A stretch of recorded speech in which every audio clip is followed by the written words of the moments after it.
Good evening. Welcome back to Play the Hits. And Chris, I don't want to go to work tomorrow. I just want to play my games all day. How's it I, I going don't with I you, my don't want to friend? work. Don't make me do stuff. I just want to play with me Skelly all day. Mm-hmm. It's all good. Work's actually been going fairly well Yeah, lately. Nothing too extraordinary. So yeah, not what like I I've like to gotten a hear. raise or anything. It's just been, kind of fulfilling. Not more money, but you know, Not more money or anything like less self-loathing substantial. overall. Yeah, Basically. and that's All right. progress. Speaking of, more money is always good. So we're gonna take the chthonic coin purse. I'm assuming that's how you pronounce that. Oh, do I go with spear again? Yes, I do. Spear or bow? Oh, you're copying Chris now. You're going spear. All right. Hey, Spark, what's Spear. up? Less self-loathing. Always a good thing. That's Yeah, right. always good. Yep. Always If good. you can manage it. All right. Speaking of self-loathing, Max, you misled me. Well, why? How so? Zagreus is totally not Ben Starr, as it turns out. What? Well, but the funny thing was, That doesn't make sense. I it, don't believe that. when you said it, I was in whole hog. I was like, yes, I hear it. It's absolutely Ben Starr. I still hear it. Totally not Ben Starr. What the fuck? But I mean, That you've makes no you've sense. heard one posh, gravelly British man. You've heard them all. No, like that's. I've heard Ben Starr on podcasts, and wait, what is this? This is fucking Ben Starr. Oh, this is my first call. Okay. Oh, okay. Poseidon's Aid, nice. They think they can fool everybody else. They can't fool Max. That's Ben Starr. Ben fucking stuff. It's Ben. You meet the guy at a con, and there he's signing like Zagreus posters. Hey, you're Ben Starr, right? No, leave me alone. No, you fucking signed this, Ben Starr. So you have a Zagreus Sign it, poster Ben hung Starr. up in your den, and it's signed by Ben Starr, but not Ben Starr. He signed it as Ben Starr because he was He afraid signed of it you. under duress. Right. This will look great right next to my Al Pacino from Sopranos poster. I was about to say. I was trying to think of something gangster related that Al Pacino wasn't. I was gonna say Goodfellas. I was like, wait, shit. which was surprisingly hard. Yeah, I was gonna say. Did you see that Shit. new? Oh, you don't have Apple TV, do you? No, but I forget what it's called, but I think I know what you're talking about. Yeah. They just released like a new. It's basically Goodfellas, Scorsese but they're all movie, older. I think. Yeah, with Leonardo DiCaprio. I think I'm gonna What? totally watch it tomorrow. Okay, that I didn't know. Yeah, it looks hella good. Do you know what it's called? I can grab my phone here and tell you. Let's see. Great. It'll be on the front page. By the way, if I sound a little nasally, I Me too. am definitely sick. Oh yeah, you got it too. I'm not huh? sick, but my nasal cavities are loaded with the muke. Okay, Leonardo me too. DiCaprio, Killers of the Flower Move, an original Apple film by Martin Scorsese. 3 hours and 26 minutes, so good thing my kids have school tomorrow. Dude, the last time I sat have they down and canceled what's that? any days lately? Like Yeah, because of Friday, cold actually. Or okay. We got a nice storm on Thursday evening, so they had Friday off, which is pretty much the Gotcha, perfect gotcha. snow day. You get a 3-day weekend. That's awesome. Oh yeah, that's great. The only thing that could have possibly made it better is if it was a week earlier, right before MLK Day, and so they would have had Friday Oh and my then God. Monday. That Those were would've the been best when you low. were a kid. Like they didn't happen often, but it was like a jackpot. Yeah, and we got some grace, like at least 5 days that were designated. Like, oh, if something happens, like a Yeah. snow day or something. These days, like at least with CPS, and I think a lot of the schools in the burbs around here too, they every single snow day or day that they have off, they need to make up for in June, which is like that sucks. Side note: exploding launcher. That was my name in college. God, Oh, and you What were is the my vicious skewer, if becomes I a remember shot? right. This- Oh God, these are all just penis Triple metaphors. jab, These are all yeah. just penises. Vicious That was- skewer, exploding launcher, triple Oh. jab. Wow, yeah, and that was our buddy with the very short legs. Oh God. Let's see. Oh, by the way, You know what, Sparks. we're gonna Yes, go 3 triple hours and jab. 26 minutes. That's a mini series, not a movie. The last movie that I watched that was that long, interestingly enough, also a mob movie. It was The Irishman on Netflix, Oh, okay. which was hella good. Have you ever seen that? No, I haven't, but I've seen the preview. Oh man, pour yourself a stiff drink for that one. It's real good, but real depressing. I was about to say, like, is But it like, depressing? good And mob yes, it movies is. should be depressing. They shouldn't be like uplifting in any way. No, well, they shouldn't be glorified. No. That was what Which I is always like, loved I about The remember, Godfather. yeah, but there was like a Scarface video game, and it Mm-hmm. basically was a sequel to the And like he Scarface movie. survived the end. Like, I really, know. really? He No, was just like, no, now I'm going to fucking kill everybody. no. They couldn't get Al Pacino, so it was like I'm discount. unstoppable. Let's see, special movie cast. The top movie. Ooh, The Sparks, your Dash. favorite Lord of the Rings was Return of the King, huh? Wait, sounds like they're trying to did you do ever- the top movie of all time. Oh, okay. So that was her top movie, period. Max, did you get into Lord of the Rings at all? I forget. No, I'm really not a Tolkien fan, and I have nothing against him. Sure. Like, respect for the Just amount never of got writing into that it. man did. But yeah, I was never into it. Did you see how the about you? movies? Yeah, I saw all the Okay. movies. So you're at least familiar. Yeah. Yes, I couldn't tell you I'm the hard. of your I'm story hardcore beat, though. Tolkien. Like Yeah. I'm Silmarillion Tolkien. Okay, reader. okay. That doesn't surprise me whatsoever. Yeah. Oh yeah, Sparks. Don't get me wrong. I loved Return of the King, but I think my favorite of the three films was absolutely The Two Towers. That was mine too. Yeah, and it's kind of like Empire Strikes Back, where when you hit it that pitch perfect, and when you have a climax as good as Helm's Deep, I loved Return of the King, and I love Return of the King the book. It draws the series to a close beautifully. But I thought just as far as sheer spectacle and what I love about Lord of the Rings, you can't beat Two Towers. It introduced Gollum. It had Helm's Deep. It had Helm's Deep is when what do you call it? Gandalf the White was introduced, right? No, he was introduced before that, but he showed up to save the day. Okay, At the gotcha. very last moment. One thing about the Two Towers as well is Sam's speech at Gondor when the city is under siege. I actually, weirdly enough, I don't know why, but the night that Trump lost the re-election to Biden, for some reason that speech just like popped into my head, so I had to rewatch it, and it hit me really hard. What is that speech? There's good in the world, and it's worth fighting for. Okay. Yeah. Okay. Sam's speech makes me bawl like a baby every single time. Same. Like, the older I get, the less I can watch it with a dry eye. And the funny thing is, like, bits and pieces of it are in the book, but they actually cobbled it together for the film. And it was one of those rare instances where I thought the movie transcended the books in a way. Yeah, as far as like the production value on those movies, I mean, yeah, to this day, they're I don't not- think it's been matched. you can't, a fan or not, you can't help but bow your head a little bit to Peter Jackson. Like, Oh yeah, it's insane. well, and Paramount for taking that Costly. kind of a risk.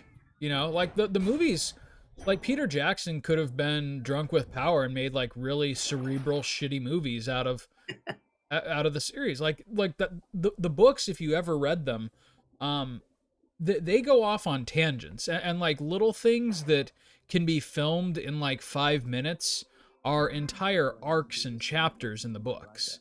Okay. And so Jackson had really good sensibilities.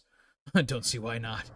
Jackson had really good sensibilities about what to cut, what to cobble, and what to essentially like put in a new or different location.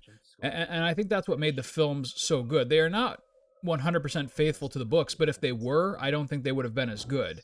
Yeah. Which is funny because I consider the books to be perfect.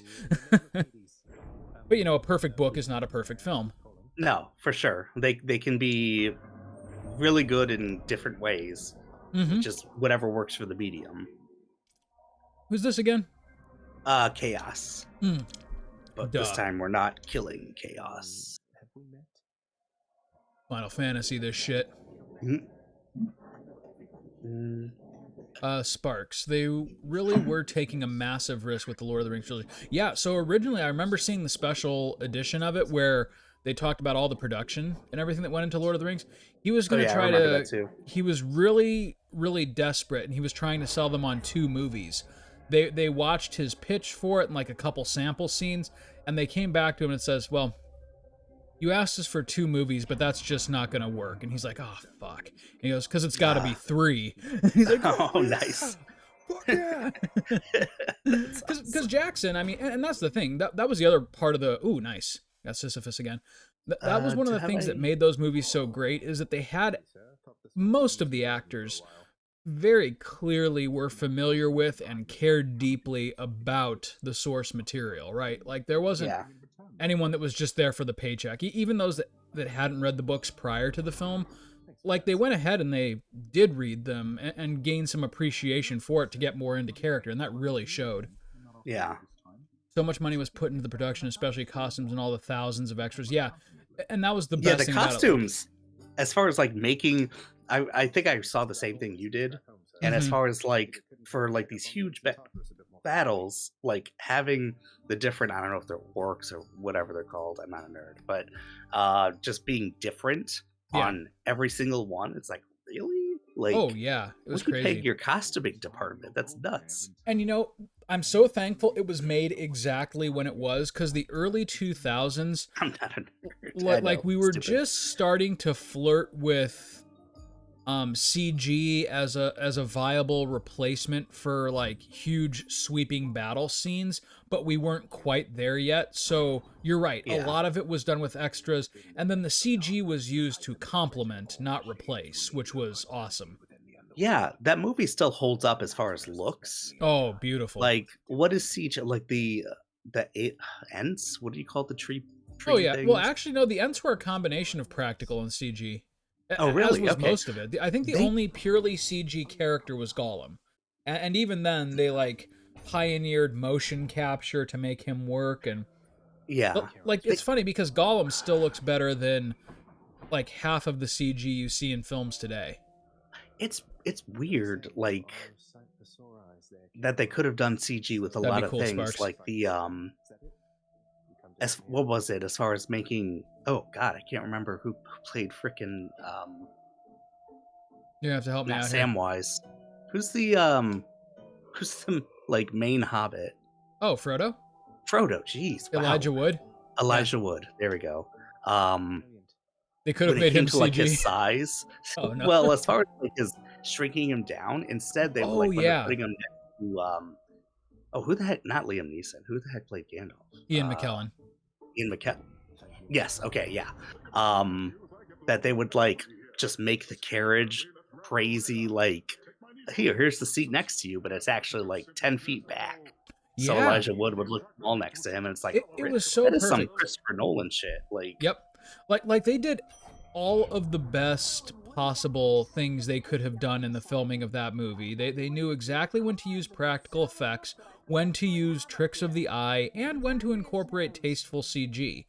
So yeah, like in the battles, like the giant battles, like the first 2 rows of like 100 people that you see are all real people, and then they like copy and paste and they like shift the shadows around in the CG to make them look different, and that's how they get like the tens of thousands of soldiers in those bigger sweeping shots, and it yeah, looks hella good. It's still it does. like even in a good example of modern movie making, like take Avengers Endgame, right, where the final battle is nothing but CG except Mhm. for like the close-up shots of the heroes' faces, and it looks great, but something is lost there by cutting out like the costumed actors. Yeah, And don't get me wrong, at the end of the day, like you can't see Spider-Man's face, you can't see Iron Man's face, so it doesn't matter too much, but you can still well, tell, and being able to tell, like, oh, what's up, controller? I don't know if my battery is. Oh, looks like you're It keyboard seems and like mousing this fight. no, please no, You please. know what though? This game There we actually, go. if I can see where like if you got really good with the keyboard and mouse controls, it could really give you an edge. Do they have something like a different? kind of play style for keyboard and mouse. It's They not just do. Like okay, it's like almost like you touchscreen. rotate the mouse around Zagreus and you essentially click what you want him to kill. Oh, It's okay, that's interesting. it's kind of cool and it works. Like I said, I play this at work sometimes.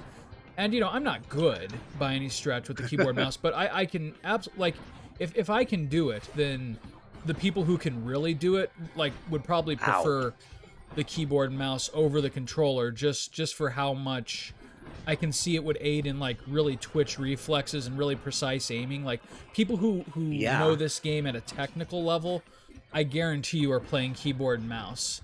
Yeah, just because it's not a direct translation of the keyboard, that makes sense. Yeah. Sparks, I still have to leave the room during her... Oh, Shelob, yeah, the spider. And that's the other thing, like, Wait, some what? of the CG effects, the big spider in Return of the King, Shelob. Oh, wait a second. Oh, that the was effects Return of for the King, that, yeah, they really do hold up. Like, that movie was light years ahead of its time. And at the same time, like, it represented more than just Lord of the Rings. It was kind of like the culmination of, like, cinematic technology. It really was. Yeah. I remember. I think it'll be a Inception while before we get out, something that like was... that again, because time has to pass. Like, Yeah. we need like another century of cinematic innovation before they'll adapt something like I don't know, like what's a good example similar to Lord of the Rings, Max?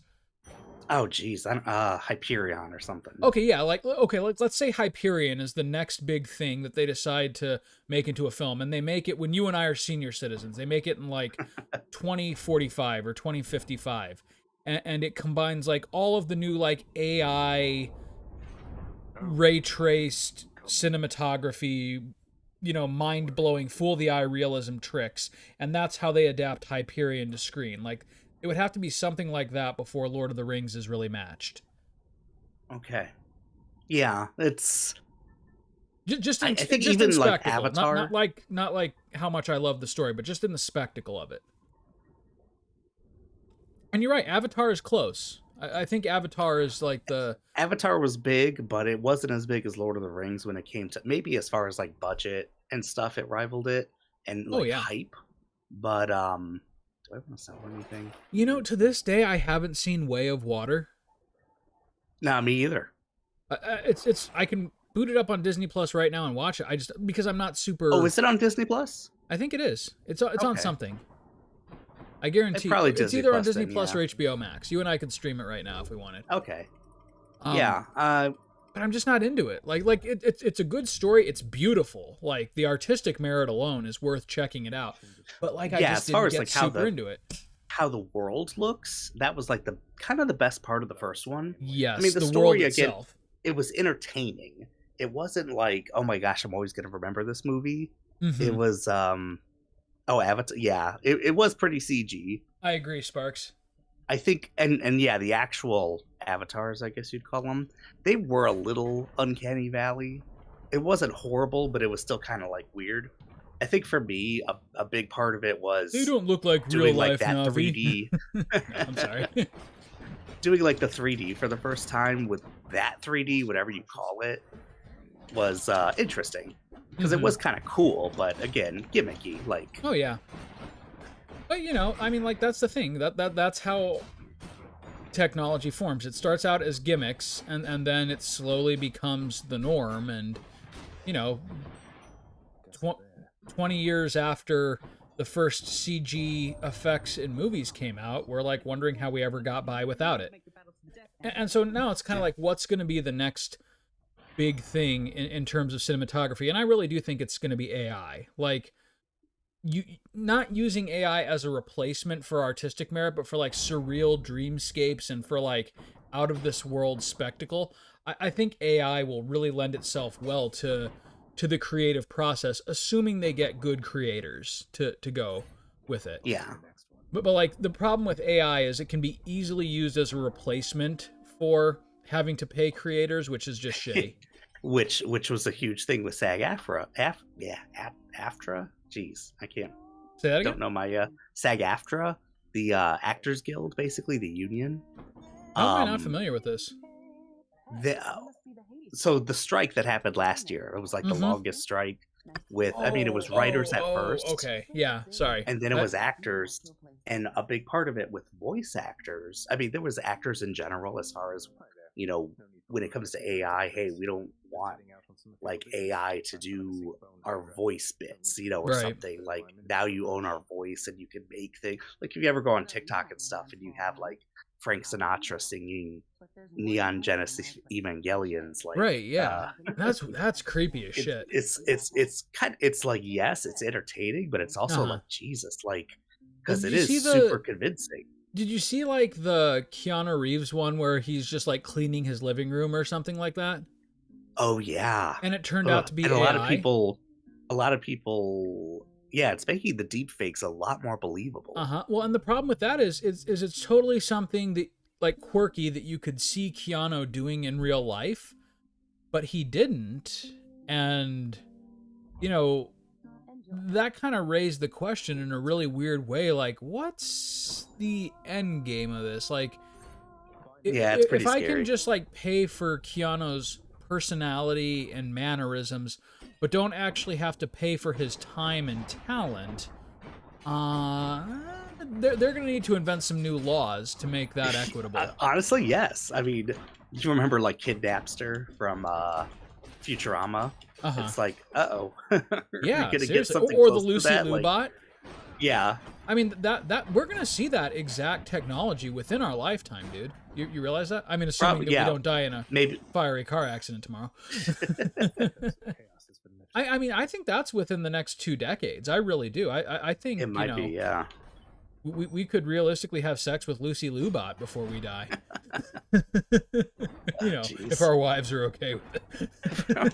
It's If our not cheating. stupid wives are okay with it. It's just a robot. It's just a fucking robot. It's AI. It's not real. Oh my god, that is kind of scary though. It's just like, yeah, there's. Well, anyway, so SAG-AFTRA, that was part of their agreement, Uh-huh. which it was like, hey, if we do this, we want at least some say in it, or like, obviously the ability to just say no to it altogether, which is like, Uh-huh. okay, yeah, that makes sense. Right. Something I just heard, and so I was like, Well, okay, that's a big win. What I heard just recently is that did not extend to like voice actors for video games, because they around the time that SAG-AFTRA was striking, they decided to strike as well, which is like, yeah, why not? right. Do this industry wide, do like a general Yeah, strike. absolutely. But I guess they did not get as good of a deal. And No. Well, and I hate to say it, but I think video games in general will always be 40 to 50 years behind other industry media norms, which is sad. Which is crazy because Because it's a lot still more effort goes into them in a money-wise. lot of cases. Well, that's true. And they make more money than any other media. Yep, absolutely. Like the best-selling film in the world is still going to be behind a AAA video game title. Yeah. Sparks writes, the problem comes when the actors, either real or AI, aren't getting paid. Agreed. If AI actors can't be paid, they shouldn't be used. I'm going to disagree just a little bit here and say I think there is a time and a place for AI. Like, I think AI can be put to good use, once again, when it's complementary. So, like, let's say that you have a robot character in your narrative or something like that. And I don't want to take this too far and get into the question like, well, maybe we should pay the AI. It's an intelligence, right? Well, is it yet, though? I mean, maybe our grandchildren will be asking that question, like, seriously, it's not a question, I think, within our lifetime. I don't think so. Because, who knows? Well, and realistically, I don't think it should ever become a question if we pass the right laws and place the right limitations on it. Yeah, because, if we listen to Asimov. Yeah, exactly. Or, fucking watch the Terminator movies. I mean, it's... Right. It sounds stupid, but the scarier thing, than the AI going rogue and wiping out humanity is the billionaire capitalist who replaces an entire workforce with AI. That's the real scary thing about it. And so, maybe certain jobs. I feel like, middle management and CEOs, like, maybe those could be replaced with AI. Sparks. Usually it's the grunt work Slash that when can't. the AI becomes sentient, they could be taken advantage of with current laws. And again, I'm going to kind of go back to Max's statement. I don't think we'll be seeing that within our lifetime, or maybe even our kids' lifetimes. Granted, AI technology has gone a lot faster in the last 5 years than I ever thought we would see it go in our lifetime. But I still don't think we're quite at the place where it's going to be like questioning its place in society, just because it's still all algorithmic. AI isn't producing new AI yet. And when it is capable of reproduction and growing itself, like inventing new technology to further AI, that's when we've got to start considering the real sentience. But until it can innovate on its own, I don't see that as... I see it more as a computer program. Now, I could be totally wrong on this, but at least from like a very simple thing, I thought there was AI that was already like writing code or like making more AI, but it's not really AI. Well, so it can only do that within the parameters it's given. So like you can ask AI to, take these numbers or take these concepts and put them together in a sensical way, but like it's not going to, I don't know, what's a good example? Be the next Picasso. Like you can't say to an AI, hey, make me a form of art that no one has ever seen before. But like it can't of its create own volition something original. Right. Exactly. And who knows, maybe one day the technology will get there. And at that point, we do have to consider it its own thing. Like we've created a new sentience, which is really kind of the outcome of humanity in general, right? To create something that makes it so that we don't have to innovate further ourselves. That was Dr. Manhattan's whole end game, basically. Yeah, right. And that's when he flew off to explore the cosmos. And who knows, maybe we'll do the same. Because at that point, we could start asking AI, like, hey, it'd be great if you could cure cancer and help us figure out interdimensional travel. I mean, that's kind of like was the promise of computers, and right, but they we're not are there doing yet. a lot of. We're not there. And like I said, I don't even actually bear in mind.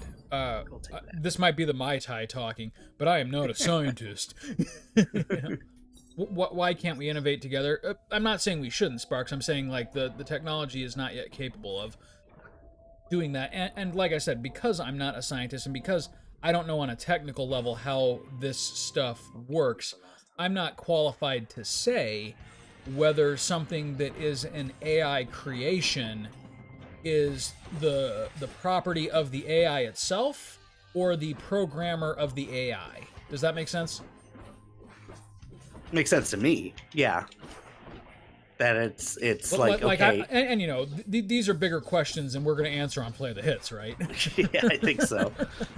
This is the whole conversation that's happening right now. Like when some schmuck off the internet says, "Hey, make John Wick 7 using AI," and it does it, like who owns that? Is it Paramount? Is it the AI? Is it the schmuck who typed the prompt into his keyboard? Who's to say? Right? Is it Keanu Reeves? Because John Wick 7 would probably star Keanu Reeves, right? I'm serious though. Like, how do you answer these questions? This is stuff within the next 10 years that we're going to have to figure out. Yeah, we're asking the questions right now, and it is something Mai Tai's good, Sparks. It is something that's like I have no idea for most of these questions. Like, how. Wow, that really got me. This Hydra has been throwing you for a loop these last couple runs. Yeah, this Hydra, I haven't been able to beat it yet. I don't know why, but I consider him kind of the easiest of the... Yeah, I think you have to have the right upgrades, but... Yeah, he's, I would say depends on the Fury Sister. Like, both Meg and... Go ahead, Max. You first. The kind of crazy one, they're pretty easy. The one that like throws blades at you and stuff, like okay, she's pretty nuts. Shit. Ow. Damn. When they get you cornered though, these guys can pile on the damage. I just gotta dash at the right times and Right. stay. Whoa! At least I got that. Well, yep, you got that. You give your second chance, last chance. I like how they don't call it second chance. Like, you fucked up. Don't let it happen again. Sparks, if I remember correctly, wasn't there a Supreme Court decision that AI created movie scripts can't be copyrighted? I don't know. That sounds right. But at the same time, that's a stopgap solution, because the more the technology grows, the more we would be remiss not to do it. Like, again, like let's use the cure for cancer thing. We can't not, we can't refuse to distribute the cure for cancer simply because it was figured out by the AI, right? And so the same thing's going to have to extend to artistic mediums, right? Like, if, you know, great works of cinema end up being produced partially or fully by AI, are we just going to say, hey, nope, nobody gets to watch this or make money off this?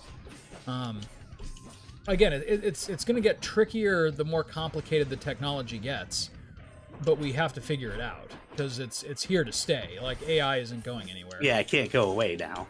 Right. All right. The genie's been let out of the bottle. Distribution is fine. It just can't be owned by any one person. You know, theoretically and morally, I agree, but I mean, can you picture the suits at Paramount or Disney like not cashing in on AI creations? In the case of medicine, it would be a great thing. Again, until though big pharma sinks its teeth into it. But like, can you imagine if pharma bros didn't have to pay doctors? Oh my Holy gosh. shit! Like the world would, as we know it, would be fucked, right? And so like AI would be a license for them to print money. Like all they would have to do is buy the most expensive new WebMD AI .inc, and it would go to work for them, and because it's their property, they could charge millions upon millions of dollars for literally zero payout to that program. Yeah, look at the invention of penicillin. I agree, but I'm just saying the world has changed, especially in medicine. And Max, you know this better than I do.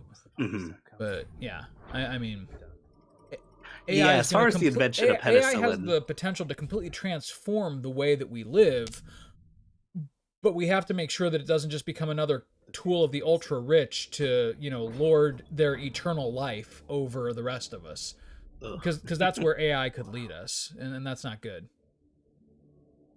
I love this stage. You ended up watching what the heck was it with the Methuselahs? The Oh yeah. Altered Carbon. There it is. Altered Carbon, thank you. Yep. Oh, you ended up reading the book, didn't you? After I that? did, and I loved the book. Yeah. Did not And then read the second one because I season- thought that it was okay as it was. Yeah, I But gotcha. by the way, the book, did you ever read the book? No. Holy shit, it's porn. It's Like there were some pretty good sex scenes in the Netflix adaptation. Yeah. It's got nothing on the fucking book, though. That's funny. It's like, and as I came in her face, that's when I really got my rocks off. And Oh, like, wow. holy shit.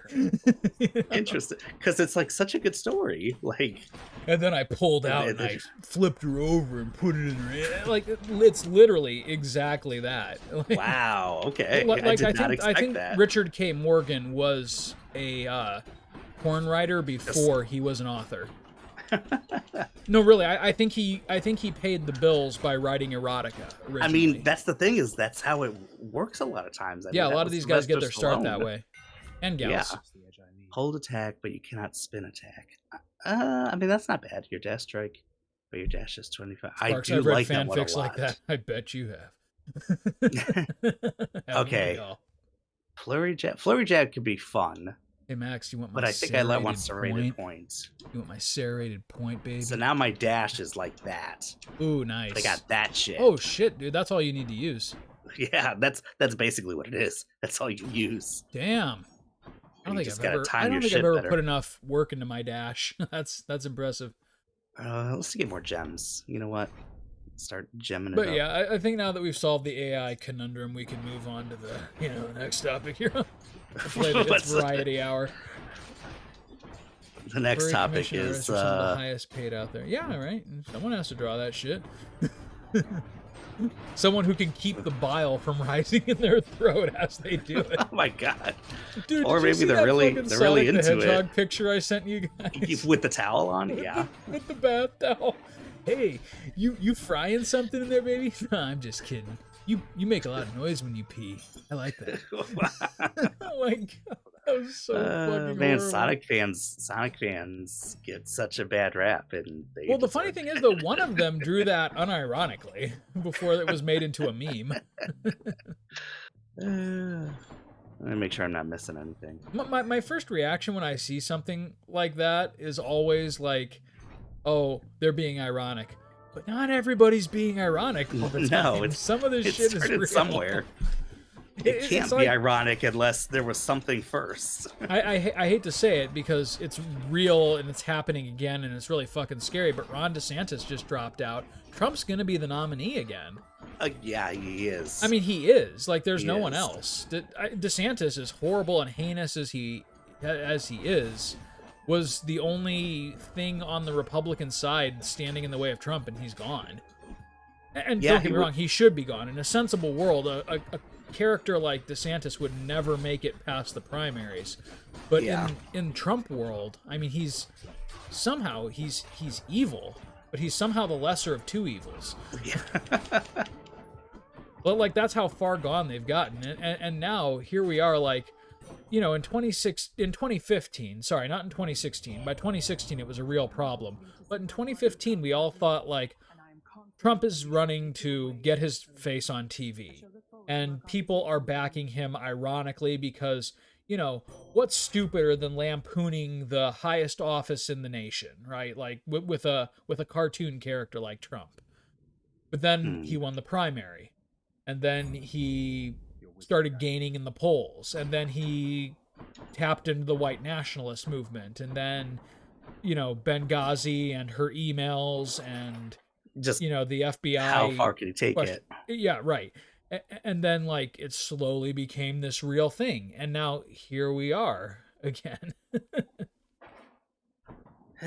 Yeah. So again, what starts as irony very quickly for a lot of people becomes reality, and it kind of gets lost, right? Like, what's real, what's ironic, what's like so ironic that I don't get it. You know, Yeah. that's Right. but like part of me thinks that's like this how whole like Trump movement in conservatism. Like, it's kind no of one like wants to their back down first. right, like it's their misguided way of saying, well, like, you know, the left movement with all the LGBT stuff, why can't we do something just as crazy? Completely not understanding the difference between the two, right? Like if we can elect a black man, then they can elect a white nationalist, you know, plutocrat. Yeah. Right? Yeah. Because in their Like- mind, those two things are equally ridiculous. Like we were crazy first or something. Right. Like yeah. when we elected Obama, we brought this on ourselves, right? And for a lot of them, that's what they say. You know, you had your 8 years, now we get ours. Except, you know, false equivalency, because finger quotes, our 8 years didn't disenfranchise a lot of people and undo the fabric of democracy. Yeah. I laugh, but shit, man, this is really happening again. It's like, yeah. like, I mean, and in we have to- 2015, we have to deal with this in 10 months. yeah, in 2015, I was disappointed, but I was not Where like can we find Marcus scared Aurelius? until Good question. election night. Like just like you, I was like, No, I was getting nervous before that. Well, like Yeah. I had always thought that Clinton was. I thought the problem was going to be after the election. Like where I was originally thinking this was going to go was, you know, Hillary was going to win, and then Trump was going to start a huge, like essentially January 6th, but, you know, 4 years earlier. Like Gotcha. that's where I thought that was going, because it was kind of like the McCain thing when Sarah Palin started tapping into like the racially charged rhetoric against Obama. I was like, Oh, you know, yeah. we shouldn't be doing this. We shouldn't be should- flirting yeah. with this. But the problem ended up not being Palin. It ended up being like what came after Palin. yeah. And that was kind of realized with Trump. Like once he actually won, that's where kind of, I don't know, the sort of depression set in. Like, I don't know how else to describe it, because like that's what really, it was for me too. Yeah, and not like, you know, oh, I didn't win, I'm gonna pout, but like, is this really where, you know, half the nation thinks we should be moving? Yeah, is this where we are? Right, yeah, right? Like how do we get like this? And not like, you know, you disagree with me, so you're evil, but the fact that 49% of the nation sees their fellow man as, you know, expendable. Almost, yeah, or like an enemy. It's disheartening, you know, it really is. And the fact that now in 2024, 8 years later, we really haven't moved on from that, clearly. Otherwise, you know, DeSantis or some other fogey would have easily taken it from Trump just so that they could get some stability back. But they don't want stability. They want the chaos. They want chaos. And it's sad. Because, like, I remember a time in our lives where, you know, Democrats and Republicans could at least be on the same page that, you know, we want order, we want democracy, we want stability. Yeah, that's these not were true anymore. Obvious things. Right. But like we all wanted what was best, and we disagreed on how to do it. Correct. And I'm not saying this is every Republican, but there's a good portion of the Republican Party that is actively hoping for a new civil war. And why? Like, what does that do for anybody?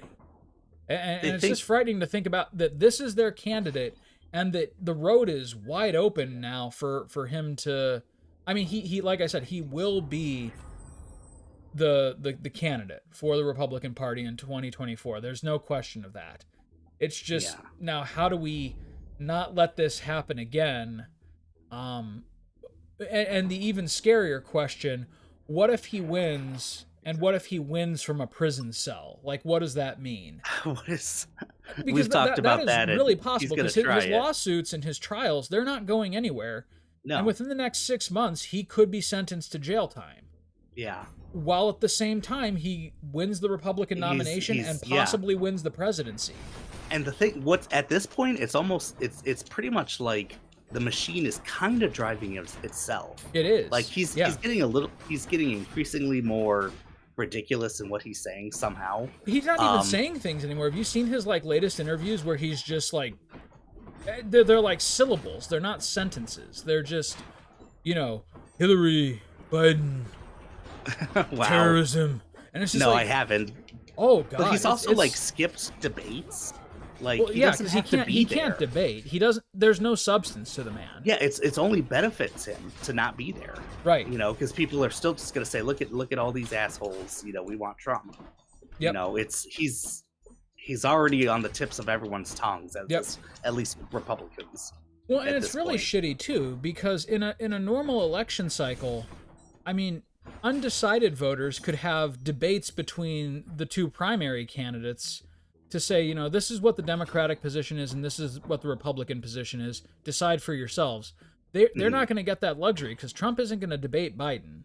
No. He's going to run a town hall, and he's going to, you know, channel the Proud Boys, and Biden's going to get up there and pontificate and give his platform. And, you know, 60% of the country is going to ignore it, because 60% of the country doesn't vote based on the issues. No. And I'm being charitable. It's probably closer to like 80%. But God, I hope you're not right on that, but I know you are. And that's the thing. I'm being cynical, but I don't think I'm being that cynical. No.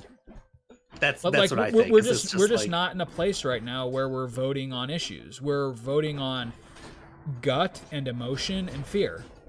Yeah. And not a good way to vote. I'm sorry. No, sorry, not sorry. And I see it with people I work with who Sparks, I find myself thinking the same thing. Sorry, side note. She asked, is it wrong that I'm hoping he has sort of a stroke? You know, I hate to hope any one of my fellow human beings dies, but I kind of hope he goes quickly and easily and just stops bothering us, man. You know, like, and the thing is like, because it's more than a bother, he's hurting people, you know, actively. Most of the time, not directly, but Yeah, Pretty more directly than you think. pretty direct Yeah. than most people. Yeah, I mean, think about the family members who haven't spoken to each other since 2016. That's yeah, hurt, man. That's real hurt. yeah. It Like is. parents of people yours and mine age have gone to the grave, and their children haven't attended their funeral because they had a problem with them dating a black person, right? Hmm. And that's fucked up, man. That's Yeah, just that it's tears me breaking up. families apart. It really And it is. wasn't like this, you know. It got Yeah. increasingly more divisive. It was. I mean, what I can remember in my lifetime is like Newt Gingrich trying to like kill Yeah. Oh every God, Bill remember of when Gingrich was Clinton's, the worst? right? Yeah. And then the Tea Party, and it was like, oh my God, it can't get any worse than the Tea Party. This is crazy. They're astroturfing Yeah, and pretending this is like a movement, and then I it kind of hate it. became a movement. It Like, did.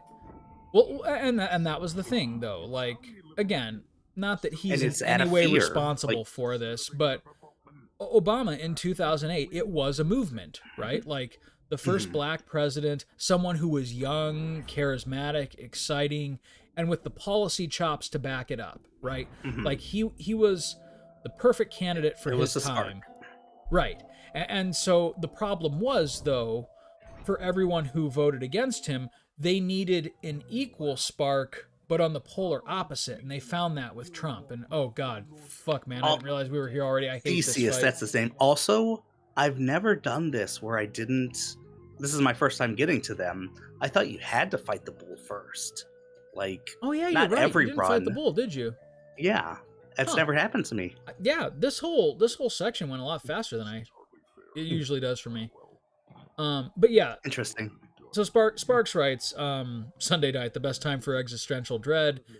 He's leading people to kill others. And again, that sounds dramatic. And like if you talk to a, middle of the road conservative person, they would call you crazy. Like he's Yeah. not making anybody kill someone else. They choose that for themselves. Except they are driven to that point by his fear mongering and by him getting in front of cameras and saying, this or that media reporter is out to get me and he wants to cancel our way of life. You have to pick up the slack and defend me. That is Trump. I'm sorry. Like, yes, they are responsible for their own actions. Shit, dude. Mm, Already. Yes, they are responsible for their own actions, but he is absolutely driving them to a point that he knows is going to cause destruction. Ooh, shit, man. yeah, seriously. You're giving it your all, but I don't see it happening. Well, no, I don't either. I came in there with like 7 health and a No, death yeah, you defiance. you were clinically underpowered for that one. I don't know how that was so short.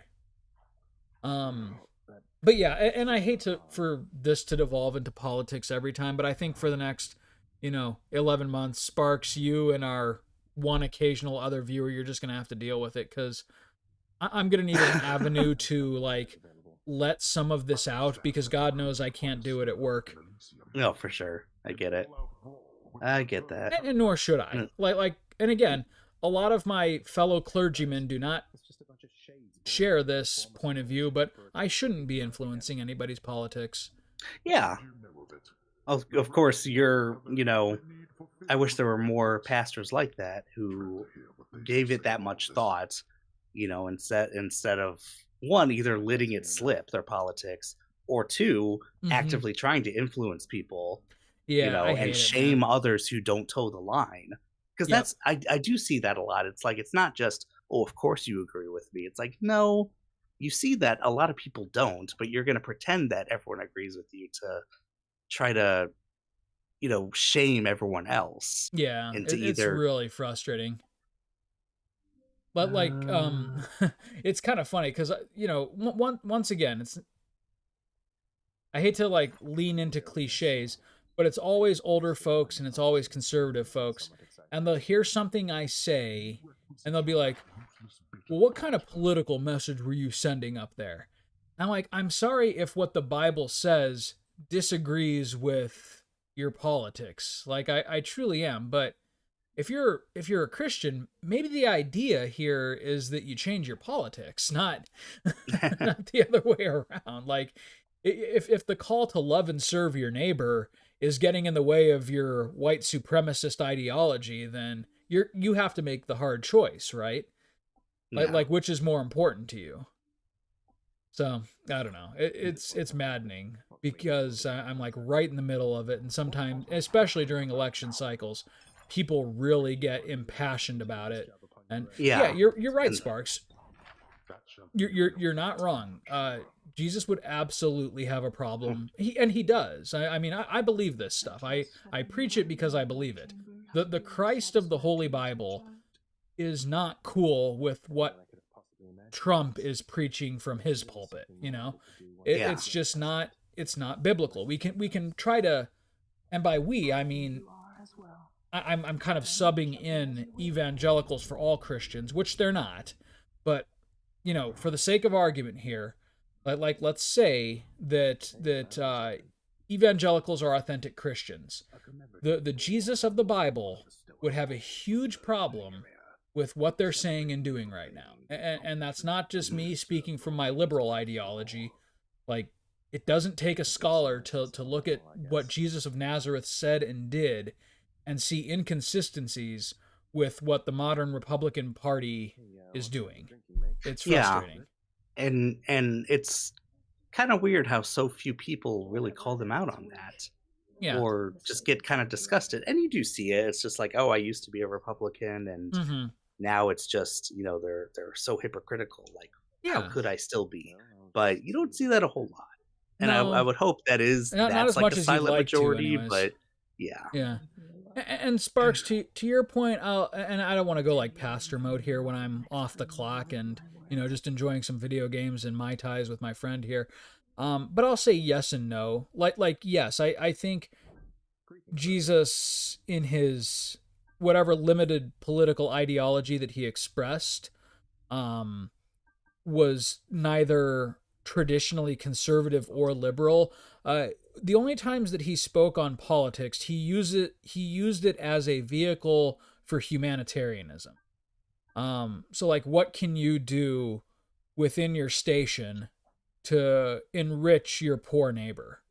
I don't necessarily see that as being a hippie. I just see that and I preach it as being a responsible citizen.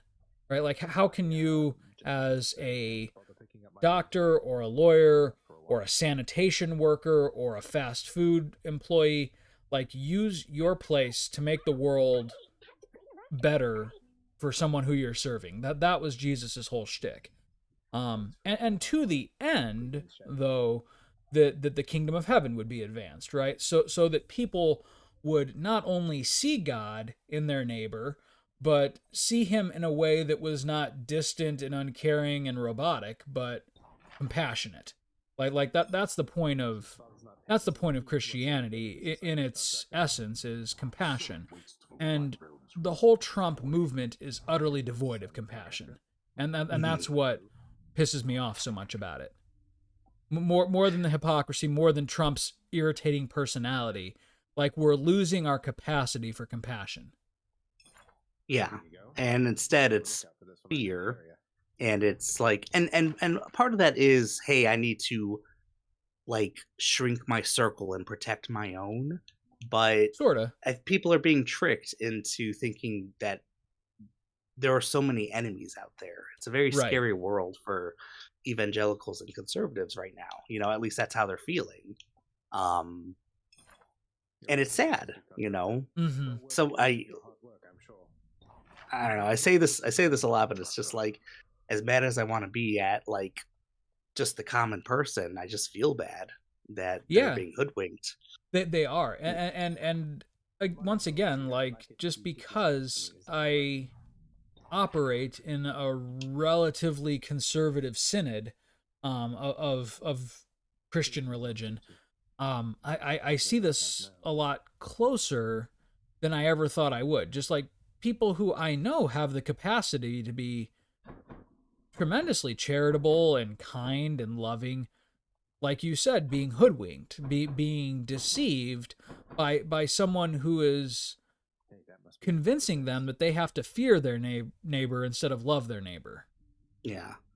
And Decreasing that's worlds very, suck. very sad. Yeah, I agree, Sparks. Yeah, yeah, we got to do what we can to decrease world suck. Exactly, but at that point, though, it becomes up to each and every one of us to ask, well, what can I do? Because I shared with you the last time when we played Sea of Stars that my capacity to deal with these people according to understanding and patience and all that other good stuff, it's really diminishing. I'm so frustrated with what Trump is doing, and I'm so agitated by anyone expressing support for him that like it's interfering with my ability to love them. Yeah, how could it not? I Oh, get that. yeah. This just got real. Like the last 20 minutes of this show, we went from talking about AI to existential crisis in our country again. But yeah, it's like, yeah, how could it not? It's you kind of have to cut that part of yourself out almost to be like, okay, I'm gonna ignore and I do what you think about my fellow man, my like other family members, other friends, to try to talk with you or to try to love you as a person. And we shouldn't have to do that. No, and that's one of the part of my job that's actually a little bit easier is that I can always just fall back on Jesus, and that's the great thing, right? Because even when they're really pissed at you personally, the moment you start just quoting Jesus, they're going to shut down a little bit. What can they? Yeah, right. Because one, they expect that of me, but then two, they understand that at least within the church, still for the time being, Jesus trumps Trump. Yeah. But by that same token, in modern evangelicalism, that's not true. Like you can absolutely just like Boebert got on the stage and says we ought to throw the Constitution out in favor of whatever Trump says. There are pastors and men and women who are every bit as ordained as I am saying, hey, we got to throw out this verse because it disagrees with what Trump is saying, and that's scary shit. Yeah. And it's just scary like, because it's driving people out of the church, but also scary because of the damage that it's doing to us as a society. Yeah. And there'll always be men who use the biblical word to, further their own means. Oh yeah, you can twist it however you want. Yep.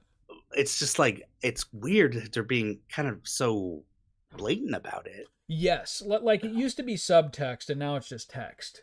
Oh, by the way, this somehow I noticed this when we were talking with Nix, but the first time I played this game, I did not know about this. The mirror? Until, the mirror, I know, but I didn't know you could switch things. Like, never knew that. And so it's just like some of these... Do that some again. Of these... You're shitting me. You didn't know it either? No. It's a little thing. They're you can turn different. Them off and on? You can make them different things. So Shadow Presence deals bonus attack and special damage when striking foes from behind. Or you could do Fiery Presence, deal bonus attack and special damage when striking undamaged foes. So I didn't know about that either, man. This game up on my deck as soon as we're done here and see if I do better. most of them I like the default, but there's hilarious. Some of them. So like Chthonic Vitality is restore some of your hearts when you collect darkness. Oh my god.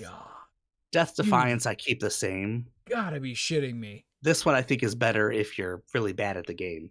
Restore 30% instead of dying when your total life is depleted one time per chamber. Yep. So every chamber you can die once, but that's amazing. if you're playing the long game, Death Defiance is much better. Sure. The gain 50% damage and dodge chains for 2 seconds. Like some people really like Ruthless Reflex. When you dash just before getting hit, yeah. Oh my god! So I assumed when I read those, I always assumed that it was something that you get as an addition once you max out. Okay, That's how no. I was reading this. I had no idea that they were and ors instead of just ands. I didn't even know you could switch them Oh my until I god, was that's like 20 hilarious. hours into this game, and I was like, "Wait, what did I just do?" Spark. Speaking of Fear decreasing King. world suck, you should watch both watch Our Flag Means Death. Hilarious Oh, I need gay to watch pirate that. rom Addie loves that com, but show. also I've never heard of it. It's Toxic HBO masculinity. Max. Okay. Well then Also, I I'm have really it. sad, Sparks. That show got canceled apparently after the second season. Oh, did it? It did, Huh. It's always the stuff that makes you think critically, isn't it? of course. I'm gonna get all my darkness back, Phenomenal. Huh. Okay, and I'll have to now check it I'm out. going to By the way, Stygian did you, Soul. speaking of things that I think that got canceled, but I'm not 100% sure, so don't quote me on this, did you ever end up checking out Onimusha on Netflix? No, I was thinking about it. I was in the mood for some samurai horseshit Right? yesterday, literally. Right? And instead, I watched 8 full hours of Samurai with the Blue Eyes. And that one's Ooh, pretty good. I've heard It good it things. it is good for sure. But we need a second season because they don't tie it up at all in the first Okay, so it season, might get renewed. unfortunately. That's cool, Sparks. We'll see. Oh, Yeah. really? Wait, what? Does Hugh Panchine They're get they're renewed? That shopping brand? it out Yeah. to other companies. Oh, okay. Yeah, that'd be Kind of great. like a And you see Futurama that thing where happen. every time it dies, some new streaming service or studio picks it up and it comes back. Yeah. By It's the way, I haven't move to this day speed. I haven't watched the most recent reincarnation of Futurama. Uh The last time it's I watched it was the Netflix original seasons, yeah. and that's where I stopped. And I liked them, and I still love Futurama. I just haven't watched the new ones. What was after net? I don't know. Like I can't even Because remember. there's a Hulu one, but it's like there was the movies, and So then there so was it was the Comedy movies. The Central. movies were the first revival.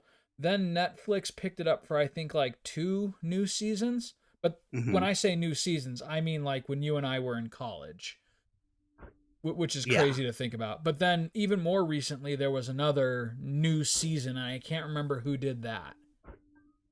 I don't think it The was most Netflix recent, again. it was Hulu. It was Hulu. Hulu did a new season. That was the most Okay, recent one, and that was the one where John DiMaggio was like not going to come back. join, and they were like, okay, and he called their bluff basically because there was a huge campaign. It's like, no, you can't have this without John Yeah, DiMaggio. right. You So can't have not Bender. Or right. no, Bender was Phil Lamar. Who was John DiMaggio?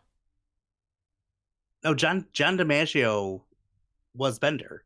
Phil Lamar was Fry. Sorry. Yeah. Go on. No, who is Fry? Oh jeez, it All wasn't right. Phil Lamar. Let's Google this shit. It has a Z in it. That was Phil Lamar. Who I know Phil Lamar was in it. Was he Hermes? Phil Lamar, I think, is Hermes. Futurama cast. Help me out Yeah, here. Phil Lamar is Hermes. I'm pretty sure. What Okay. is Oh, yeah, this? you're right. John DiMaggio, Bender, Billy West, Billy Zoidberg, and West Fry. and Fry. Yeah. Come on. Phil Lamar was Hermes. Hey, called it. For some reason, I thought he was Bender. I mean, it makes more sense that he's Hermes, but oh man. Let's see here. The rest of Okay, these that's what I names. want. David Herman is cast as Scruffy the janitor. That's awesome.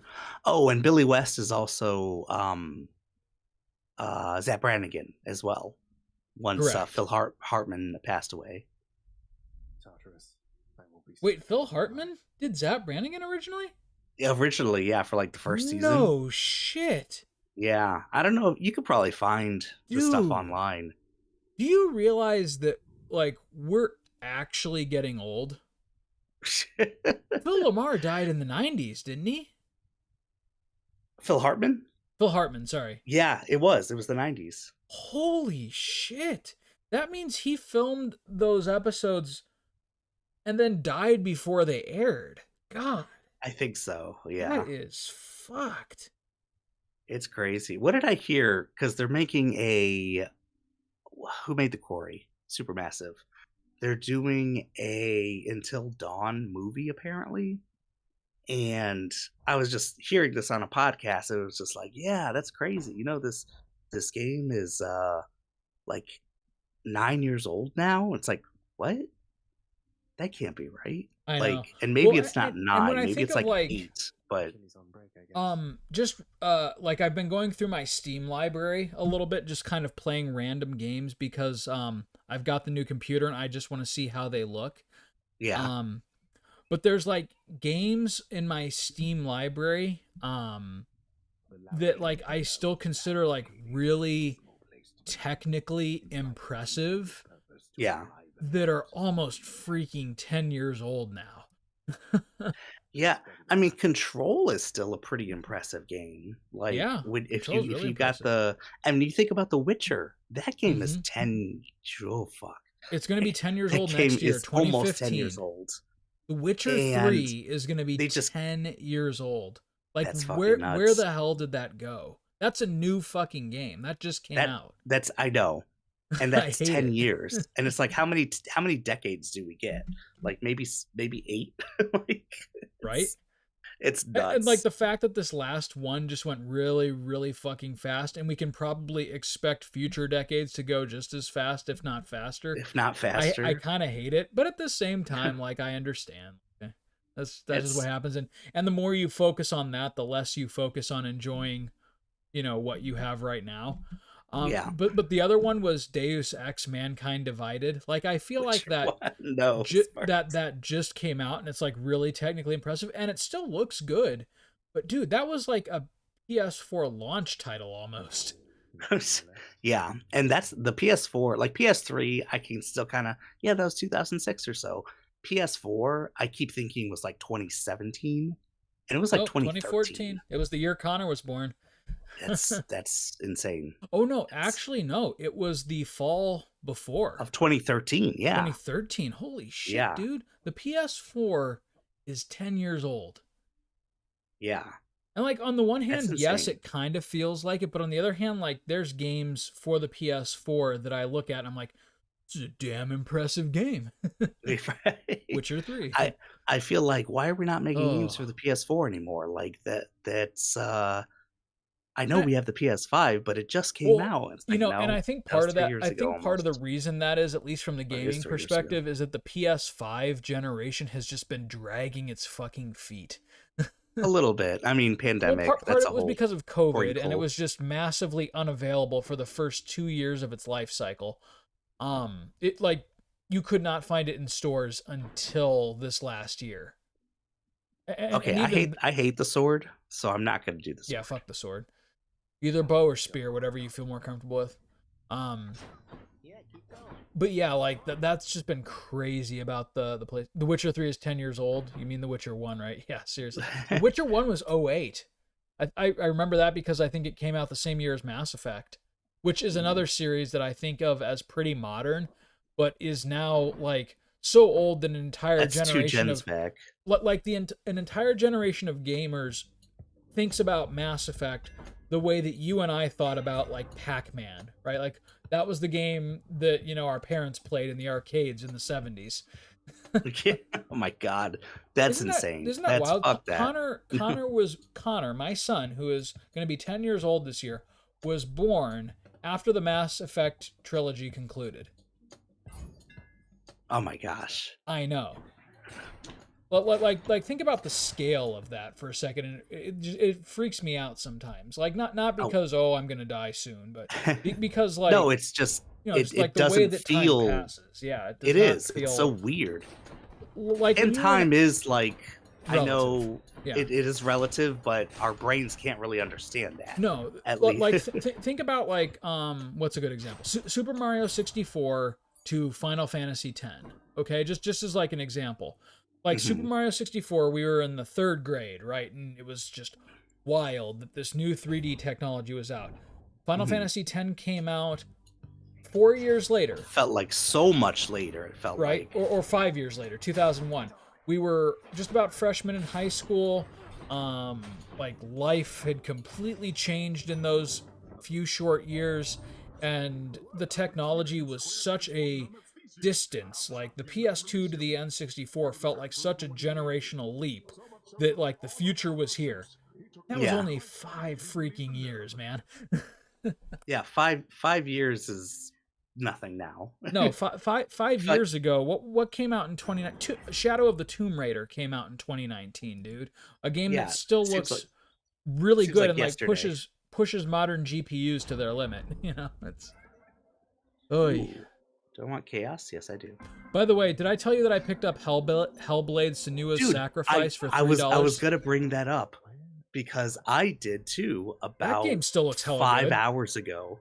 I've never played it, good. Me and I neither, know the but for second one's coming out. $3, what the Yeah, of hell? course. I played through the beginning of it, and it's a beautiful freaking game. And I saw that the Oh, sequel just got announced, and yeah. it's supposed to like push mocap technology to the next level.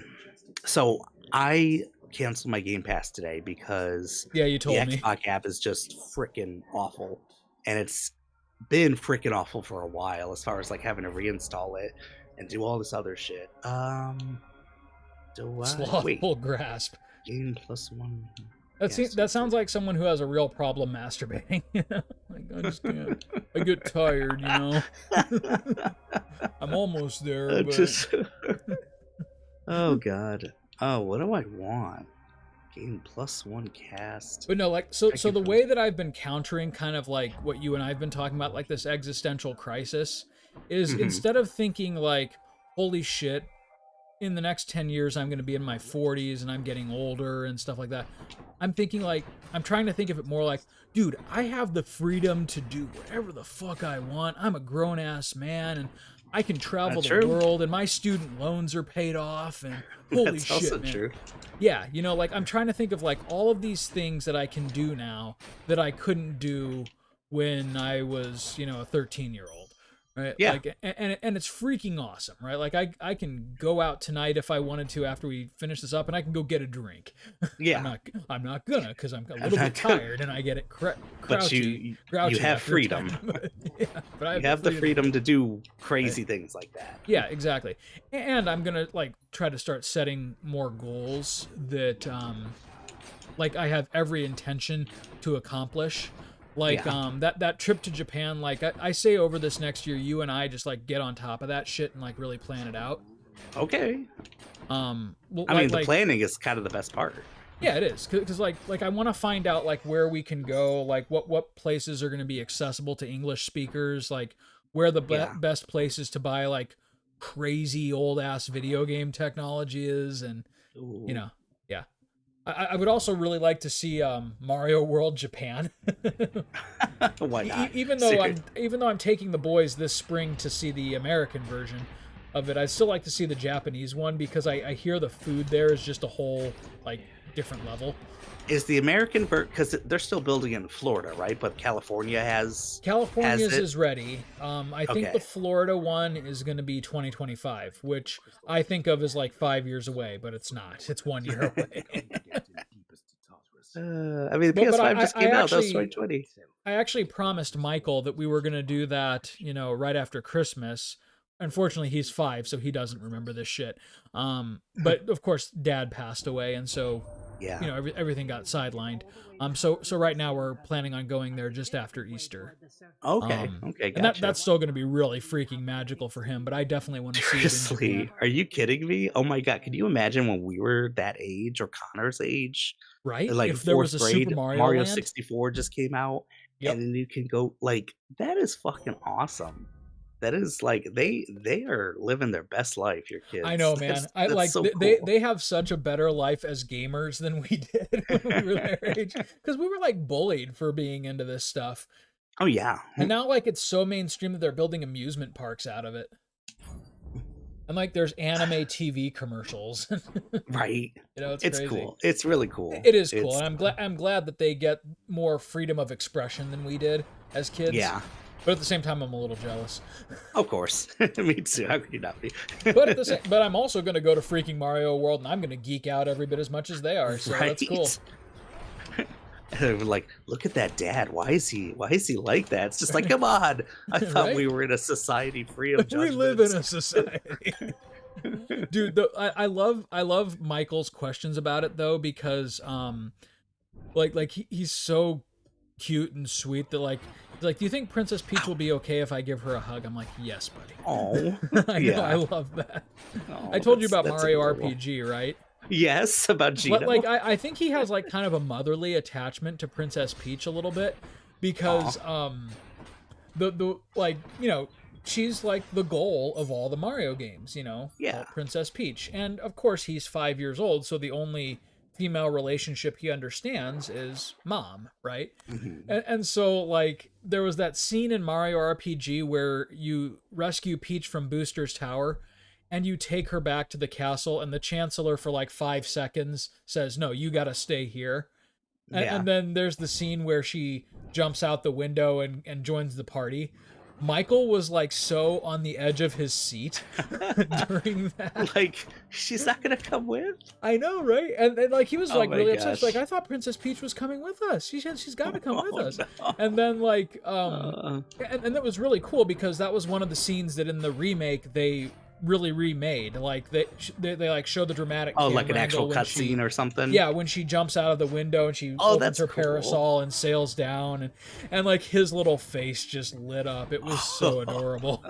That's awesome. Like everything was Uh, okay. I love that so much.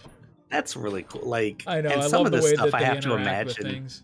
Yeah. like, and especially something like Mario RPG, which was so important to us. Oh my gosh, Like, yeah. it's like reliving it almost. I have to It imagine. is. Like that was the cool thing. Like I wasn't expecting that. Like I thought I was gonna pick Mario RPG up and I was going down like the nostalgia train. Like I was not Yeah. expecting my 5-year-old to park his little butt in the seat next to mine and watch all 25 hours of Mario With a RPG. role playing game. Yeah. Yeah, I like, wouldn't have expected that He for had you me either. read every line. He That like is he so memorized cool. all the new characters, Booster and Exor, and like he was pissed off with Smithy because he really like Michael is really sympathetic towards Bowser. He views Bowser as misunderstood Yeah. because Oh, of the that's Mario awesome. movie. And so like when Booster just took his castle, like that was a real affront Oh. to Michael's sensibilities. And so he's like, "No, Daddy, are we gonna beat Booster today?" I'm like, "Buddy, it's like a 20-hour game. We got a little bit to go." He goes, "No, I'm staying up until midnight because we gotta beat Booster." I'm like, "No, you're not." Wait, Oh, it was which god great. is this? I don't know. Do I want to I can't gift see. him I think it's party god Oh, Dionysus? Dionysus. Nope. Wait, what the hell? Athena. Oh, it's Athena. Okay. Athena. You cast. Kids are so damages empathetic. I know, I from- love it. Like I hope my kids are like super empaths. Like they just Both care of them about what seem other like. people feel. Yeah. So far, so good. You got some but- good ones. Yeah, I think so. Despite yourself. But, I was gonna say, despite myself, better than their old man for sure. I kid. No, dude, like I think of like the way that I thought about the world when I was well, maybe not Michael's age because I don't really remember it as much, but Connor's age, like, you know, I was a more sarcastic, selfish person than he is, and that's just not Connor at all. I'm like super proud of the kid. Yeah. He's a good one. Yeah, absolutely. He also, I mean, he has two cool parents. Yeah. Oh yeah, I'm a cool dad. I'll take that Cool. compliment. I'm a cool dad. But no, and I think part of it too is, you know, these one, guys are like kicking my Sparks said, ass. like I think society as a whole, especially in more like liberal leaning towns like Bloomington, it is way more encouraging of kids to be in touch with their feelings and to express themselves. But the other part of it too is that, you know, he just fortunately has not really been bullied, which is great. That's good. Like I'm really glad that's just not been part of his school experience so far. And like I know it'll eventually happen to some capacity, and I'll be there to like walk him through it and everything. But you know, he's just a well-liked kid, and I love that for him. That's cool. Yeah. Yeah, and that's what kids need is Yeah, John Alpha Yeah, kids didn't- are kind, Sparks. Mhm. They are. after you dash just before getting hit, your dash goes. The one thing I will say though, like you know, not really as a slam, but like as a word of caution for like millennial parents, is I do see them being like so wanting their kids to be able to express themselves that they have like zero rules in their house. Oh And kids yeah, no. like they'll be compassionate and they'll be sensitive towards others, but they'll go off the fucking deep end and just like, you know, like not understand even like basic classroom structure, and it's really fucking annoying. Because Yeah, like I could. millennials were like so like we had boomer parents, right? We were like Mhm. super regimented to the point where we were like stifled. And Yeah, so like we've overcompensated. And and a and lot of maybe kids some Connor's age are just millennials. little asshats because Yeah, yeah, seriously. And it's oh just like, man. yes, kids learn with chaos, but they also need regiment. They need Oh dude, without people who regiment, are man, they need yeah. people who they could be like, oh, nothing can happen to them, even though it's not true. Uh-huh. They need to think of their parents as like just steady objects Oh yeah, that, right. they know everything. They seem like unshakable. To have that kind of safety, Yeah, otherwise right. they're just gonna be fucking No, doing whatever. there is safety and structure, and I think like whatever even slightly conservative leanings I have is all in terms of we do need order, we do need structure, kids do need solid role models, and I don't think that's necessarily conservative, but those kinds of things No. tend to be emphasized by the positive aspects of conservatism. Yeah. Whereas the positive aspects of liberalism tend to be in areas of like self-expression, which I also firmly agree with. So, Yeah. And it's finding that balance, because you also yeah, like, exactly. Especially as a yes, parent, it's hard to find that. you want to, because sometimes with kids it's before they like have a sense of Yeah. an innate sense of right and wrong. Yep. You need to have consequences for things like, hey, here's Yes. why. To this day, And I still feel weird like being a disciplinarian, but like I know that I have to. Not to be a mean parent, but because like if I don't do this, they it's not going to come to them innately. They're not just going to magically wake up one day and say, "Hey, my actions can really hurt somebody if I'm not careful." yeah, it's Like it's they've got to just be the taught brain that. isn't developed like that yet, No, no. and you need to guide them in some ways. Yeah, and I think um that's a weakness with millennial parenting is that we for sure, don't I always agree. realize that. But, that's also again, just like Yeah, not every boomer is a, Bible bashing bigot. Like yeah. not every millennial and parent is a pushover. and as far as like, you want your kids to feel safe that they can come to you with things as well, so you never want the consequences to be like insane, because if Mhm. something, Yeah, god no. forbid, like if it is like drugs or sex or something like Yeah. that, something Right. important, you want to be there Yeah, to absolutely. be Like like, I want hey, them to tell me about it and like so I can help yeah, them navigate these things, right? yeah. No, like I remember our teachers like some of their rules were quite literally arbitrary. Like I remember like taking points off of a homework assignment because I entered in the date with dashes instead of slashes or something like that. Like what the fuck was that, man? Like Oh yeah. what did that teach me other than that you're a prick? And I And then like yeah. bathroom rules, it's just like, can I go to the Mhm. bathroom? No, you gotta wait till break. No, It's like just it's like, not the oh, time. Like, I guess I'm well, just gonna get a fucking sorry. UTI and hurt. Yeah, And seriously, right? ugh. Yeah, well, like, and that was the thing too. uh, And oh god, and this was Northwest Ohio conservatism, but like you and I, like, goofing around and like, you know, what do we do? We like put our arms around each other at the lunch table or something like oh that, yeah. just to fuck with. I won't name his name here because he's probably long dead, but um. And like he would hold us back and be like, "Hey, what are you guys doing?"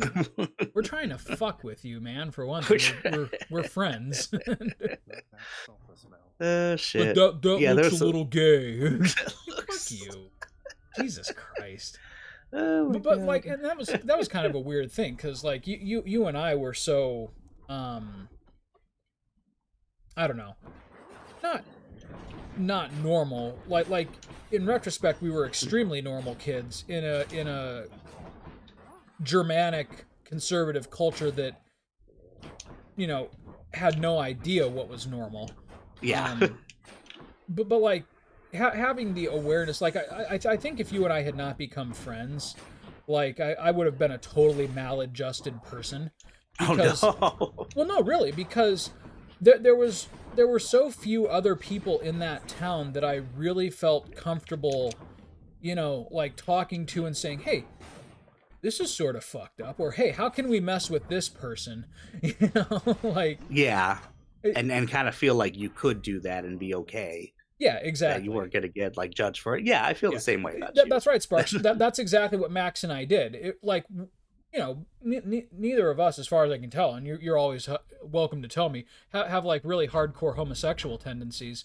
And if we did, that would be fine, right? But like, as soon as the teacher identified what we were doing as, you know, finger quotes, kind of gay, that's exactly what we did. We doubled down. We were even more gay. That was a challenge. That was so funny. It was funny. Exactly. It was funny. Exactly. And not in like in a making fun of being gay way, but like in a making fun of like this, you know, 50-year-old man who is so stifled that he can't imagine, like he can't imagine two friends putting their arms around each other as a show of affection, right? Because that's gay. Like, fuck that, man. It was kind of our way of fighting back against it. Yeah, I kind of hope that whatever happened to that teacher, he went to his grave with like a little bit of peace, knowing that, you know, you can have affection for somebody. Like, yeah, that's another fear thing. I hope that happened for him at some point. I hope so. Because that's just sad. It is sad. It's sad. It's sad when people are so scared of things. It's like they can't. Kids are tiny sociopaths. That's right, Sparks. They are. What did Donald Glover say? They're tiny little Hitlers. Tiny little Hitlers. Yeah. What does she get? But no, I remember that. And like you and I weren't aware that that's what we were doing at the time. But at the same time, though, like that is totally what we were doing. We were, you know, being the odd kids out and finding ways to be like comfortable with ourselves. And, you know, it was great to have another person in a like really pocketed corner of society that liked the stuff I liked and thought the way I thought. Yeah. It was really nice to have that, especially like in Napoleon. Like, yeah, exactly. And fortunately for Connor and for so far Michael, you know, Michael's 5, so I can't really tell what kind of niche he's going to settle into or what kind of groove he's going to carve out for himself. But with Connor, at the very least, I can see him having way more wiggle room to be himself than I had, which is great. Which is good, yeah. Yeah, because he'll end up being an even more stable person, I hope. Somehow we are at least somewhat well adjusted, and I do credit you with that. I won't pat myself on the back for much, and maybe that's part of being not well adjusted. But I will say that I'm well adjusted enough to have that kind of self-awareness and ability to examine myself critically without falling to pieces. Yeah. Which I totally lacked when I was a kid. There were a lot of times where like I did think I was a weirdo or something was wrong with me. Yeah, as far as and the thing is, dude, is a lot of adults kind of lack that too, where it's just like which is why I'll pat myself on the back. They can't critically think about themselves or see themselves like no one sees themselves completely objectively, obviously. No, of course not. To actually, he gives you something that's not a little bit different from the other Olympians. Oh, Hermes, yeah, that's right. His thing is weird. It's like you get 1% faster every single chamber permanently for the run if you don't get hit. So like putting on. By the way, I'm well aware that we're at an hour and a half, but I just want to see how well you take down the Hydra, and then we'll pause it there so that the next time we don't go through the exact same steps over again. Yeah, the lambent plume. That's kind of a cool thing. His thing, and then I think Death's thing. I can't remember his name now. Are pretty cool. I know what you're talking about. The butterfly. I don't remember. What does it do? Gives you more health, or I need to play this game again, especially now that I know about that stupid mirror thing that you showed me. Oh, this one's part of the prophecy. Oh, yeah, I'll do it. Fine. I'll do it. Get the prophecy out of the way. For the prophecy. But yeah, dude, I just realized, like, when we go over an hour, we tend to get pretty existential on this channel. A little bit, yeah. What do you want to talk about now? Life? Yeah, where do we go from here, man? As long as it's not back to Trump, I'm happy. Right. Because bear in mind, there will be a lot of Trump talk There's going to be a lot of that, coming here. unfortunately. I would love if there wasn't, but Me it's going to too, have to man. be Like that way. that was the best part, and I'm starting again already. I can see that. But that was the best part of when Biden was first elected, was just Oh my God. turning on the news. Like, you know, January 6th obviously happened, but you know, there Yeah. was that sweet spot from like 2021 to 2022, like late cycle 2022, where like he just wasn't in the news very much, and it was kind of No. nice because Yeah. things started to mellow the fuck out a little bit. Yeah. That was nice. And Yeah, and I it's mean, just like like, even midterms, like people were predicting like rioting in the streets, and it just ended up being kind of like a normal midterm cycle. yeah. Like no red wave, no blue wave, just kind of business as usual, and that's Which is interesting because, I mean, that was nice because usually Yeah. there would be like a red wave or right. it's almost that predictable that Yeah. But midterms. like what was it? Like Congress flipped, but then the Senate stayed level, and so yeah, or no, the Senate swung like one vote blue, right? Yeah. Yeah, and so And it then leveled itself out. because of what do you call it? Not Midwest, but is it not Alabama? Oh, I can't even remember the name. Georgia. It was Georgia. Yeah, Restored I think it was Georgia. Yeah. Take less damage. But yeah, like that was just kind of nice, and now I think more than the prospect of a Trump presidency, which don't get me wrong, like if it happens, I'll go up in arms and be ready to defend my kids from the worst, you know, parts of that. But like just being not stressed out by looking at headlines anymore for a little bit was nice. Yeah. And Yeah. I don't relish the thought of going back to, you know, hey, Trump may have just talked us out of the United Nations again, or Like, or yeah, Trump just dismantled the climate accord, or you know, Trump just pissed off this nuclear dictator, or, you know, like which is at least two of those three things actually happened. yeah, It's right. like, Well, God actually, damn it. yeah. I'm sorry. I should rephrase that. Trump just made best friends with a nuclear dictator and wants to be just like him. Okay, that's 3 for 3. Now 3 for 3. Sorry. I'd actually respect Oh, him a little bit jeez. if he made enemies with a nuclear dictator. But that's just not his style, is it? Yeah. Oy. Oh my God. But yeah, like I read something on I forget what station it was, or what journal it was, but like the effect that a 24/7 like panic news cycle has on the psyche, like it's not good, No. obviously, but like people who are actively in favor of Trump don't realize the damage that it's doing to themselves. But like, whereas you and I, Yeah. who are politically opposed to Trump, it's obvious for us, like we don't like what he's doing. Like they claim to like what he's doing, but they don't realize like that the human body is not meant to operate in a state of constant stress and uncertainty and fear. Yeah. It's Like, they are holy doing crap, damage to today's going to be themselves. the day. Today's going to be the day where the Democrats finally come for my guns. Today's going to be the day where, like, I'm forced to be gay. Today's going to be the day where, like, I can't call someone by male or female anymore. Like they constantly living with that being said to you is just nightmare fuel. Because you're always thinking that I'm going to wake up tomorrow and someone's coming for, you know, whatever freedom I hold most My dear. way of life is threatened. Right. My way of And- life is going to end tomorrow if I don't go to the Capitol and revolt. You know, And it's really that's- just criminal. Ooh, it's How sad and it's like, and yes, scary. it's politicians, but it's also their arm, you know, of Mhm. like Fox News. I mean, Fox News Yes. is kind of tame these days when you compare it to like Newsmax and stuff. Like that shit is vile. Sparks, I like your. If only we could all. Wait, what? Sparks says my I chat combat the is- 24/7 news cycle of fear by reading smutty fanfics about middle-aged gay pirates. You know, Awesome.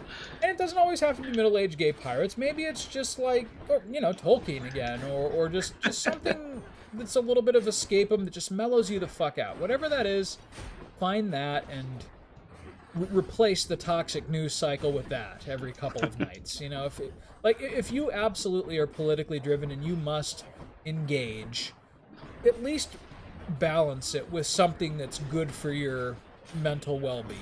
You know, For sure. And that is something that I did. It's not like I learned. It was more like just out of necessity. oh, One with the Trump absolutely, presidency, and then with the pandemic, yep. that Oh man, the I just pandemic for pieced sure. out so much on like political story. And I still Same. try to keep up with stuff, but I stopped. Like I would always listen to. I mean, NPR is good because it's not completely politics, but Correct. Yeah. there's like the AM stations in Chicago that are what do you call it, like liberal news talk radio basically. Oh yeah. And I Sure. was like, I had to like just kind of lay off a bit. Yeah. Like it You know, was during the Trump presidency, I admit I did the exact same thing. Not that like I stopped I don't think it's engaging or shameful. stopped being involved, but like I had to step away because it literally what I just said to you. Like I would wake up every morning, and I would like the first thing I would do would be to reach for my phone and just see like what kind of damage has been done in the last 24 hours and like what he has said that's gonna make people hate other people. And like I would stress myself out over this. And Yeah. you know, I can vote, I can, you know, preach compassion, and that's what I can do. I can't read a news article on HuffPost and go to Washington and make this person unsay what they said. I can't do that. So, Yeah. like you said, I had to like step back and just engage with more enlightening, positive forms of media that were just, you know, a lot of it was escapism, but it was the good kind of escapism. Hmm. And it's like if you're growing yourself in some way, there's Oh yeah, nothing totally. wrong with that. Yeah, that's It's when I really started reading a lot again. I think I read more novels during COVID than I read the entire rest of my life put together. nice. That's awesome, man. Yeah, and it's been something I've been trying. Dude, the last couple of months though, like November until now, I haven't read a single book through except for Shadow of the Torturer, which you know I had already read, so I skimmed a lot. Yeah. Like I need to get back in my I need to habit, get or back on I'm that. gonna lose it. Yeah. But it's not like riding a bike. You'll never forget how to read. No, but like Until you're once you've carved out like a regular time during your evening to do something, like it Okay. becomes your norm. And right now it's not my norm, so I need to get back to it. I get that. Yeah, and I think especially like for when it comes to kids and stuff too, that Yep. carving out a schedule, that makes sense. Yeah. And it probably doesn't help though too that I just got this sick ass PC and I can play beautiful games in 4K. That's And true. don't get me wrong, I love my gaming, but I also love my reading, and I want to keep doing it. Sparks, smutty fanfics about Tolkien's characters or Tolkien himself. I'm sure there's Oh some. God. Oh yeah, absolutely. Smutty one is knowing AO3. What's AO3? What am I missing? AO3. I don't know. Is that a fanfic site? God, now I do feel old. No, Max, don't. No, I'm fine. No, the Hydra's going down. for sure. archiveofourown.org. So it's exactly what I thought it was. Oh, Okay. archive of my own. Okay, yeah. Yeah. That's cool. you were right. You know, the only time that I ever really got into fan fiction was probably like late middle school, early high school, when I was like, you know, like the 2 or 3 years between Final Fantasy releases at that time felt like an eternity to us. Oh, yeah. And so like I wanted to like hear new stories with these characters, and so I would like Stop doing troll it myself. Final Fantasy fan fiction forums and just like get really into some of it. And I remember like some in of the- in retrospect, some of it was just terribly written, just like poor quality dribble over plots that you know, in retrospect already were kind of hit and miss. Don't get me wrong, I still love classic Final Fantasy, but a lot really of it, critiquing you know, these kids. Shakespeare it ain't. Shakespeare We're just it trying ain't. to. No, that's true. That's true. Except for Final Fantasy IV, which is the perfect story. I mean, Final Fantasy 12 was a very good story, and it was very but come on, different. Final Fantasy IV, man. But Final Fantasy IV, you're right. Yeah, Final Fantasy IV, man. just a perfect game. Just One a of those. perfect game. One of those. There's a reason that FF4 has been remade like 7 times, and no That's other true. entry in the series has. Can you die, please? For the love of God. Just hurry up and This episode die. needs to end. We're repeating ourselves. Oh. No. Oh, I thought you died for a second there. I was about to get upset. It's like, no. No, I haven't even done my Death Defiance yet. Oh, good. Oh, you're going to be fine for next episode, man. Well, But like, we'll so I see. think we've got to be more deliberate with the deliberate liberal with this next thing. Like, try to fight the Minotaur. Try to like really boost the shit out of yourself. Yeah, so that and you if I can don't deal with them, if I don't see the minute, so I like think some this good time AOE attacks. I'm going to take. Well, what is this acorn? I know it's not. In the final encounter, you should take 0 damage first. No. No, those we're gonna aren't do good. this because some of these rooms are kind of difficult, and if you can, yeah, for +6 encounters, like even at level. Oh, it's at level 2 already. I was about to say like at level 1. Holy shit! Uh-huh. But +6, you get like Yeah. Cyclops Turkey or something. It's great. What do we got? Your call. Yeah, no, Sparks, I totally get that there are some truly amazing fanfics out there. It's just, God, it's weird that we're like older than the internet, and there's So like 50%. so many. There's so much out there. It in a weird way, it's kind of like going to a bookstore, like where there's just so much stuff that I haven't read that it can be intimidating to, like find what's next. How Like do you I know always what's have good? to read ahead. And like find like go in there with a very deliberate plan like, for my next am I wasting project. my time? Yeah, but I will say though, the opposite end of that, like some of the best books I've ever read have just been me going into a bookstore with no plan and quite literally just judging a book by its cover and picking something That up. Like is absolutely true. Like I never would have read The Sympathizer had I not just walked into Morgenstern's with no game plan except I'm gonna buy a book today. Do I want? No, I want Zeus.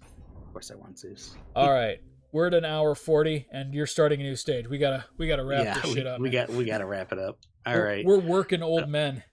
Next time. Oh God, tomorrow's Monday. That's okay. It'll be fine. Next time I'm playing It'll be hits, fine. we'll get through Elysium. I hope. Yes, We'll see. you're gonna beat that bull. And I'm gonna beat the your bull. little friend. Yeah. Yeah, definitely got to take out the Your bull little first, friend. but. Yeah, if you don't take out the bull first, you're fucked. Yeah, I saw like some interest. Was new dialogue to me because I had always met the bull before I met. Yeah, same. I don't think Theseus. I've ever gone to them without fighting the bull first. So yeah, that Minotaur. was kind of interesting. But yeah, Zagreus definitely loses respect for Theseus very quickly. Right? Alrighty, well we'll All right, see you dude. next time, man. Yep, later, buddy. Thanks for getting Later. existential with me. Sure, yeah. Later. Later.